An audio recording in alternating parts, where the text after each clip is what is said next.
Alright, what is poppin'? Oh my lord, these drops. Yo, like, there, there's a lot to take in here. Um, Obviously, I'm gonna go over the NU relevant drops, but like, look at UU's stuff to RU. Bro. Like, bro. Huh? This is so much.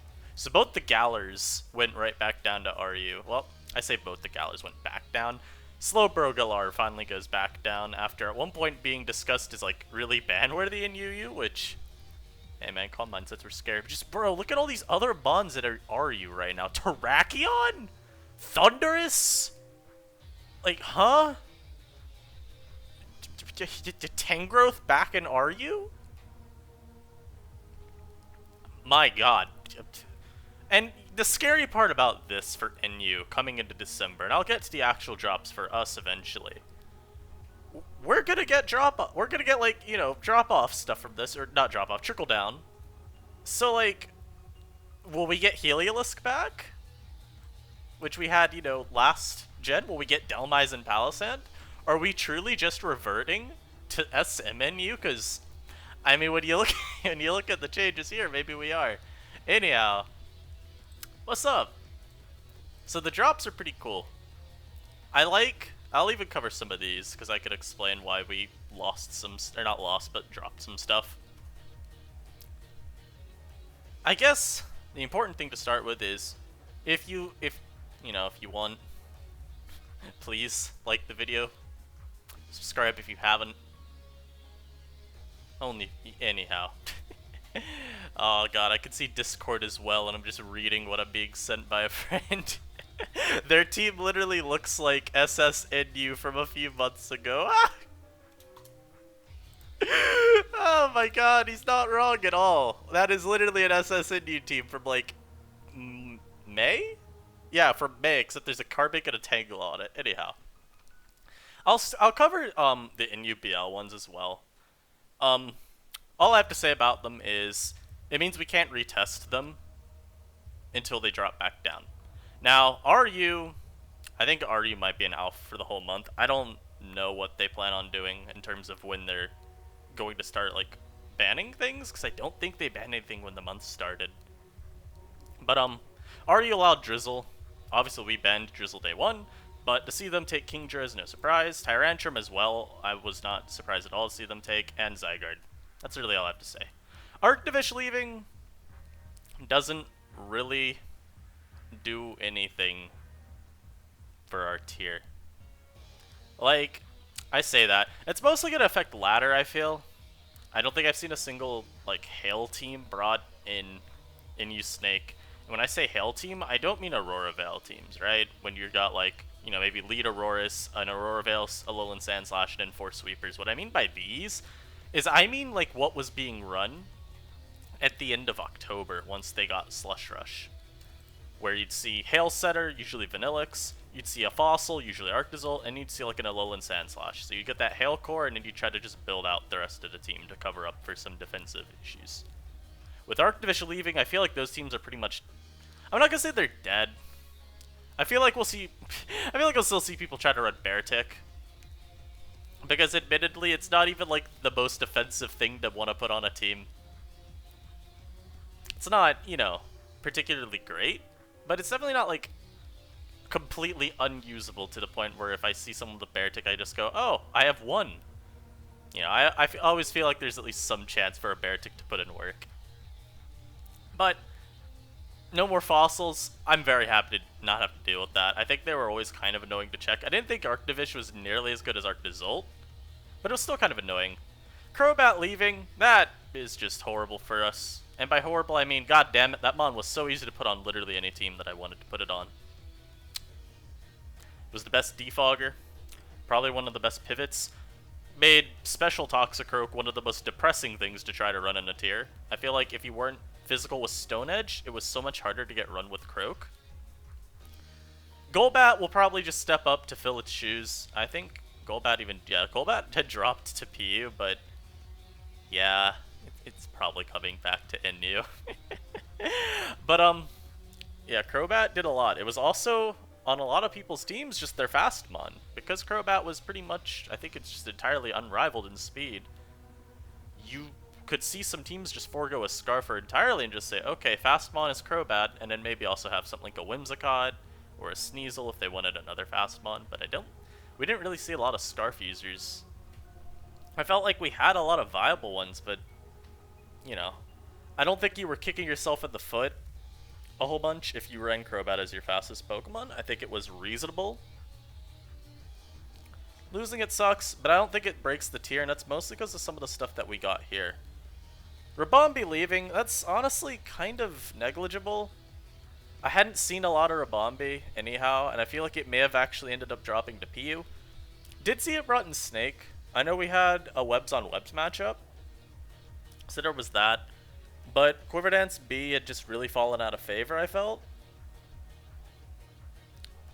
Which is kind of interesting because, Steel types, well no, Steel types were really common. I don't know what I'm saying here. Quiver Dance or Bombay fell out of favor because you weren't breaking Porygon 2 ever. You weren't really breaking Centiskorch ever. And Crobat, well, you could probably get through that with enough prior damage and enough boosted Psychic. It was still another roadblock. And so, Ribombee fell off. It also was no longer, the premier fast pivot with Crobat in the tier. But, I'm guessing it rose to RU for Sticky Web. I don't know. I don't feel like it does anything with Quiver Dance and RU. That's my guess. I couldn't explain it any further. And then Politoed leaving, this is completely inconsequential. Without Drizzle, it really has never gotten meaningful usage. Now let's see what we got. So, Comfey. I'm pretty sure this is either going to be everyone's favorite drop. It's either like your favorite drop or your least favorite drop. You either love Comfey because you remember the great time sweeping that you had in SMNU with it, where you'd set up Calm Mind and then just outspeed everything with Draining Kiss and Giga Drain. And then you either hate Comfey because you remember the horrible times of SMNU where your opponent would set up Calm Mind with their Comfey and then sweep you with Priority Draining Kiss and Giga Drain. Now, I'm a little bit conflicted on how to feel about Comfey, because it cannot break Steel types this generation whatsoever. Obviously, the removal of Hidden Power is huge for it, because no longer do you get access to Hidden Power Fire or Ground. Like, even Fire types are a little bit more annoying. Fortunately, at +1, it got Stored Power this gen, so you still have essentially access to like a pseudo Hidden Power Psychic that can get even stronger. So you can still beat things like Golbat, like Weezing, like Garbodor. Are there other poison types? Silvally Poison. You're not, left for dead in the woods against those. But a big part, I think, of why Comfey was really good last gen, among several things, was Comfey was able to like, I say wall break pretty loosely here. It was able to like get damage on its checks early for itself. It didn't have to rely on teammates. You could draw in Pokemon that did not want to give it the chance to just Calm Mind up and force some damage on things like Incineroar, like Delphox with a Hidden Power. It doesn't have that luxury anymore, and so I wonder how good it'll end up being. I think it's got a little...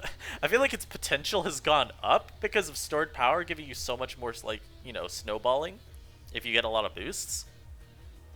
But at the same time, early and mid-game with it, just on paper, look a lot worse.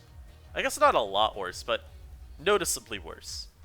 Druddigon, I have been wanting this drop for so long.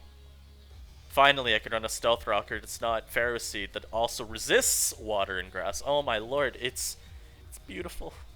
And Druddigon's just so nice too because we got Xatu and Espeon. Mold Breaker is really good for guaranteeing your rocks, but also, Rough Skin, if you don't care to run Mold Breaker on your Druddigon, Rough Skin's really cool because being able to punish U-turn automatically is just a nice thing. And if you want to be one of those horrible individuals that deserve nothing but the worst in life and run Rocky Helmet plus Rough Skin, well, now you can do that. I think Druddigon is going to be one of the best Pokemon in the tier. I also wonder about offensive sets, because last gen we had Steelix, and that was a big way to offset the potency of, like, Dragonium Z Druddigon, and just offensive Drud in general. This gen we don't have Steelix, and I don't think Stunfisk Galar can even compare to Steelix. You know, that does not even deserve to be mentioned in the same realm as Steelix in terms of its physically defensive capabilities. And so I have to wonder, how good, like, how scary will just offensive Drud be? I think, you know, things like Spadef, maybe Fizdef, even, I'd have to actually, you know, look at the tier and think about some things to decide on how good that'd be.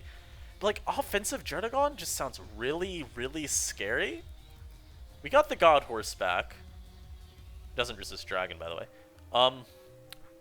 We still have, like, a Scavalier, so as long as you don't run into Fire Punch, or, like, Fire Blast, or Flame, or whatever fire move it has Druddigon, I guess that checks.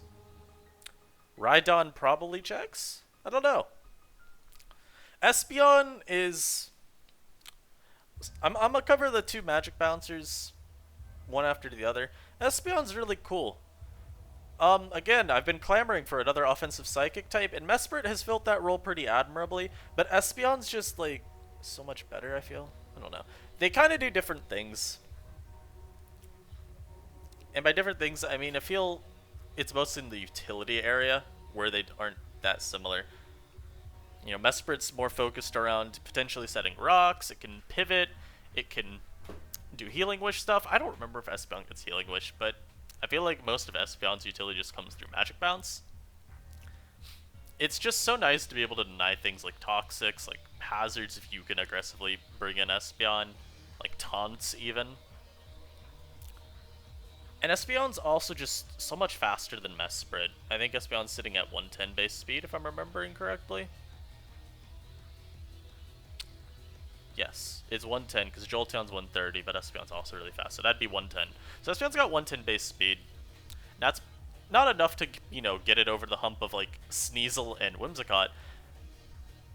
Even Lycanroc, I believe, outspeeds you, but you still outspeed a lot of the other stuff in the tier.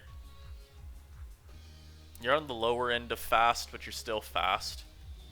And 130 base special attack is scary. Espeon's coverage is good enough, I would say, to probably threaten the vast majority of defensive cores. I think Steel types might become a lot more prevalent, because I believe Espeon does not get Mystical Fire. So you're looking at like Psyshock or Psychic, Dazzling Gleam, Shadow Ball as your coverage options. You know, not really any great way to break something like in a Scavalier. Specs could be really interesting. That helps you against something like a Scavalier, because at least you can, like, well, one, you can force more damage onto it immediately without having to ever set up.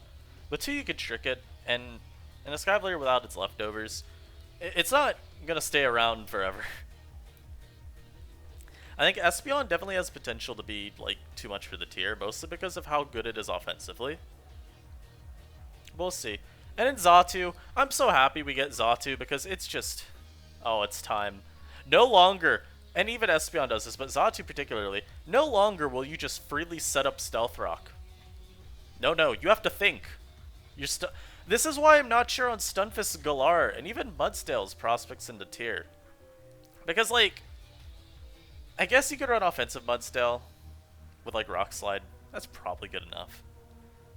But, like, Galarfisk in general just feels probably not that great. I say not that great. It definitely is still going to be good.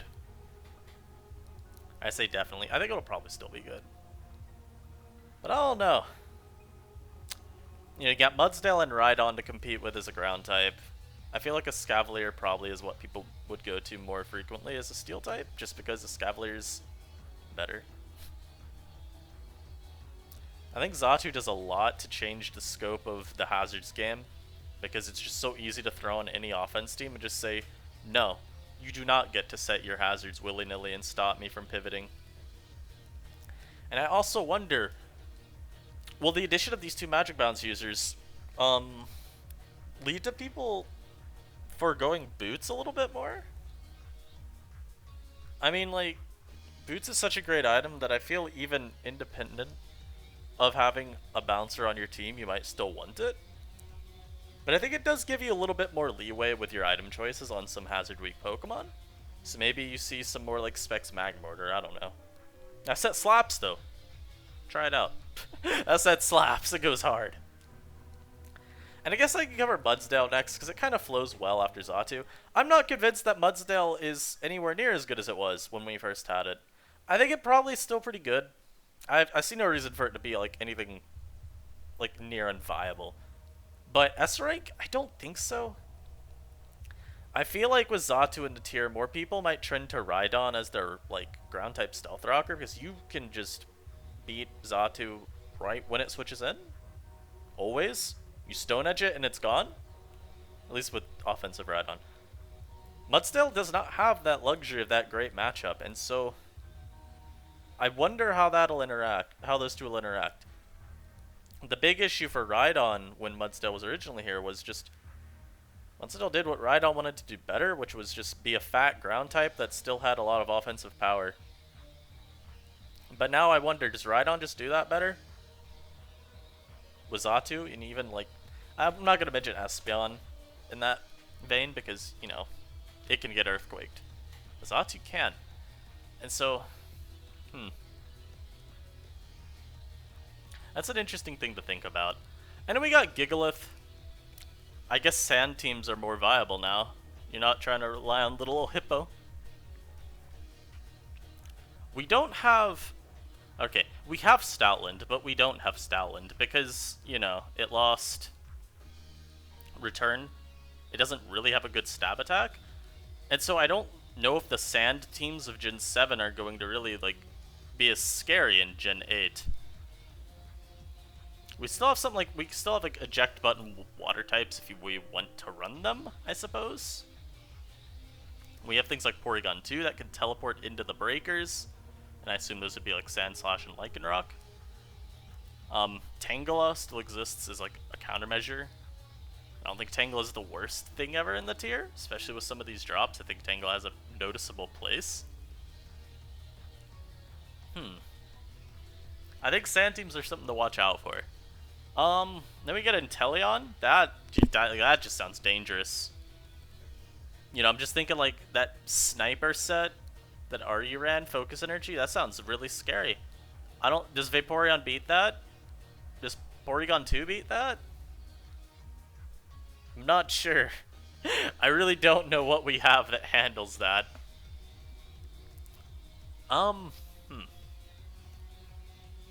I think Inteleon would be really cool, though. Again, it's another fast Pokemon. A fast offensive water type. That feels awfully new for our tier. I can't really... Other than, like, Basculin, which is comparably slower, and even, like, Silvally Water, comparably slower. I feel like this is the, like, first fast offensive water type that we've had. I might be wrong on that. I might just be forgetting a really obvious Pokemon here. But Inteleon's something we haven't really seen this gen. And there's Regice. I don't care. That's not to say Regice is bad or will be bad. I just don't care. I really just don't. You know, I mean, I think boots are really good for it. Maybe we see some Regice stalls pop up. I remember when Eternally was really high on Regice for all of like 2 weeks in Sun and Moon and You. Now he's got boots. He still has really good coverage. He still can boost his speed with Rock Polish. Or Autotomize, whichever of the two it is. Maybe there's something there? Again, I just don't care. Salazzle I care about, though. Help! I'm scared. Because it's gonna run that stupid sub-toxic Protect Corrosion set, and I'm going to be allowed to have no fun. And then it's also going to run Nasty Plot with Aurora Veil support, I'm sure, and I'm going to have no fun. I think Salazzle is going to be one of the most potent offensive Pokemon we have in the tier. And it definitely at least has checks, which is helpful. Like, I just look at Salazzle and I go, oh, that's really dangerous. It's really cool, though, to have a Pokemon that's going to maybe naturally, like, pressure the things like Vaporeon, Lantern, Porygon 2, Gastrodon, just with that looming threat of Toxic. And it's really good at drawing them in as well, because they naturally want to try to answer defensively. Hell, even Carbink if you want to get a little bit more niche. So that's not too bad. And then Torkoal, I don't care. I mean, it doesn't have Drought because we've banned Drought. Maybe there's something with specs under Trick Room. You know? Specs Eruption under Trick Room sounds possible. If you don't queue into Vaporeon? Or Porygon, or anything really? I don't know. I'm not too sure Torkoal has long-term sustainability. And then I can talk about why some of these things rose to NU. Absol, it's really strong. And I think it competes fairly reliably with Sneasel. I think the removal of Pursuit has shown that was a big reason Absol is just viewed as worse than Sneasel. Sneasel's speed advantage last gen was huge in reliably Pursuit trapping Pokemon like Heliolisk and Sigilyph, and Mismagius even. And Absol couldn't do that because it was so much slower. But now, Absol gets to just rely on how strong it is, how good its coverage is. I think they pretty much have the same coverage outside of Sneasel also getting stab ice moves. But Absol's got pretty much the coverage it needs. It's got a stronger fighting move because it's got close combat compared to Sneasel's low kick or brick break. Absol also has an even stronger priority move in Sucker Punch. Again, base 130 attack compared to 95, it's a huge trade-off in damage. I think Sneasel's niche in the tier is still very solid. I think Sneasel's really good. I like Sword Dance Sneasel a lot. I think Absol as just a strict wall breaker is one of the best in the tier, personally. Magmortar, similarly, I mean, boots have been really cool for this. Because no longer do you get to just try to keep forcing Magmortar out by smart pivoting with Stealth Rock up, or even just a Spike up. I mean, Magmortar can just have boots, and then it doesn't care. And I even think choice item sets are pretty good. I've liked Specs when I've used it, I've liked Scarfed when I use it. They definitely are more trying to surprise your opponent. And so, I don't think they're as reliable as boots, because again, that item's just really good. I do wonder how Magmortar stands up with Salazzle here. I think maybe you see more sets just run Specs to try to break. Maybe they don't care that Salazzle exists because of Magmortar's better coverage and lack of reliance on Toxic to make progress against most of its checks. Perhaps. Mesprit, I think, has gone to NU because, again, not much competition for the Psychic type slot, or at least offensive Psychic types. It's a pretty cool offensive rocker, and it's got a lot of sets in general, like offensive rocks, Nasty Plot, Specs, Scarf. Provides a lot of support with things like U-Turn and Healing Wish, even Trick if you want. It's probably fine. Yeah, it's also ground immune, which is really nice. And I don't know. Okay, so it's not that I don't know, it's just I don't really agree. I think some people have considered Magneton as one of the best Scarfers in the tier in the first half of November. And I don't really disagree, you know, because it outsped a fair amount of Crobats. Because not all of them ran max speed, and if, max speed Crobats I think a point faster than Scarf Magneton. But a lot of them did, drop speed, so you could outspeed Crobat. But I don't know. I'm not particularly impressed with Magneton. And then we can talk about why some of these dropped. Audino, it really only works on stall. Or it really only commonly seen on stall, I'll say, because I think you could justify it on other builds. But it's mostly commonly seen on stall, and so stall's generally not super strong on ladders. There are obvious exceptions, but NU has not been known to be a super great tier for stall, I don't think, this gen. Carbink, I mean, I don't think Carbink is actually bad. I think it's pretty decent. There are just a lot of other rockers to compete with. I think a lot of people running Rhydon and Regirock. So, just kind of harder to justify it. And even as a fairy type, people generally, Sylph, Fairy, and Whimsicott. If you don't care about stacking typings, then obviously you could slap it on a team with them, but I feel like a lot of people are just kind of anal over that. Clefairy dropping, this shouldn't really come as a surprise to anyone. Porygon 2 is more or less stolen its spot.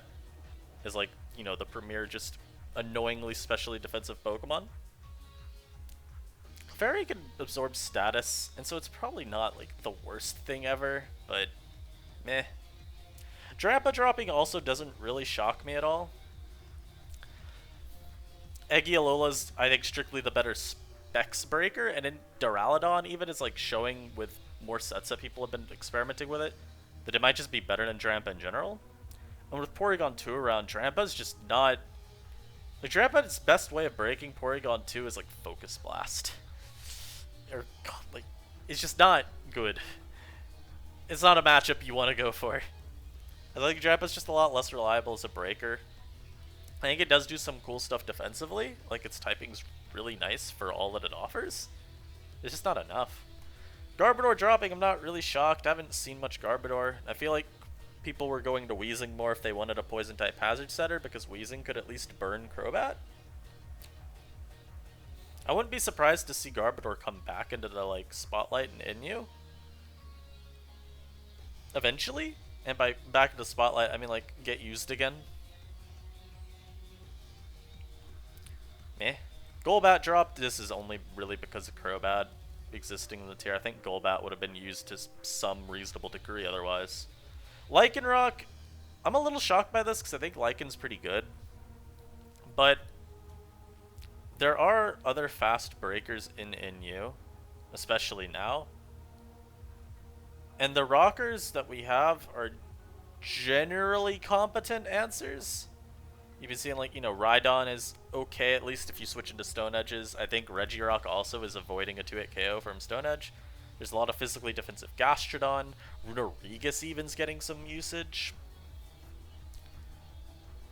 I don't really understand why it dropped still. I feel like it was definitely not drop worthy, but eh. Ninetales, just why would I use Ninetales if I can use Magmortar or Centiskorch? There are reasons, but meh. Persian Alola, I just have not seen one this month. Outside of Jordan's Snake game where he brought a team made last month. That's really the only time I think I've seen this. And I haven't used Persian Alola, so I really don't know if it's any good still. Survey says it probably is. I just can't imagine a world in which Persian Alola is just not good, because that mona's so obnoxious to play into. Poliwrath dropping. Vaporeon is a better water type, is really all I can say here. I feel like Poliwrath is always just kind of niche. I wouldn't have even been surprised to see it stay in U because it checks Sneasel pretty consistently. And it can at least switch into knockoff from Absol. I think it's mostly just people don't care to use Poliwrath anymore. Rapidash, you know, same stuff as Ninetales really. And with Ribombee falling off, I think there was a lot less incentive to using Rapidash to handle Quiver Dance B. And even with like Ninjask not being as common, you know, maybe you don't care to run Flame Body Dash to try to fish for a burn on a U-turn or even a dual wing beat. Sableye, I felt like this was only a matter of time. And I'm guessing also it's competing maybe a little with Spiritomb for people that want like a hard counter to Gallade. I wouldn't be shocked. Sylph Dragon, I think it's probably mostly people just using Eggy and Duraludon at the moment. In addition to the Silvally Fairy coming down, Fairy Valley is like the de facto #1 Silvally at this point. And obviously, being immune to Dragon Valley's multi is pretty cool. Skuntank, again, I also felt like this was just a matter of time. And with Absol and Sneasel being in the tier, kind of just taking over as the premier Dark-type wall breakers, or setup sweepers.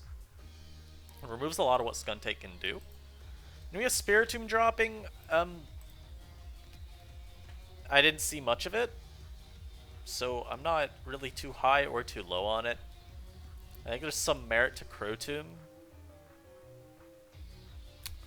It's not the hardest thing to support either, because like Heal Bell Vaporeon is justifiable, Heal Bell Lantern is justifiable. I think it's a reasonable enough pick, but I didn't see it consistently on ladder, so I'm not shocked that it dropped. Tangela, I'm not shocked either, because I think people are petrified of giving like Drampa a free turn, despite it being worse than Eggy. I think people were probably petrified of giving Duraludon free substitutes with Iron Defense. I think people were petrified of ever letting Agialola in. You do it to a KO with Sludge Bomb. There is that. But you're still letting it in. And you have to, you know, make sure you Sludge Bomb it when it comes in, or even knock it. But, like, it's probably something along those lines. I think Tangela is okay. Nothing great, but I think it's okay. Trevenant dropping flavor of the month in October. It was Halloween month, so people wanted to use the spooky Pokemon. It's also just less necessary, I think, with more like Heal Bellers around. If that makes any sense. I think it's easier to just fit something with Heal Bell onto your team. And so Status Absorber Trevenant isn't as necessary. And there are also just like stronger breakers that are faster than it, like Absol for instance, Magmortar. And so it's not even like unrivaled in terms of like power now. I don't think it's a bad option. I feel like you could pretty easily still want to use it. I think people are just like moving on from it. And in Wishy-Washy, this comes to probably no one's surprise. We have Vaporeon in the tier. Wishy-Washy is just harder to justify. Especially because Vaporeon can pivot too. Like, Flip Turn Vapo is a thing. And so, it's really just lost a lot of its reason to be used. And so, meh. Wishy-Washy had a good run. I was proud of him.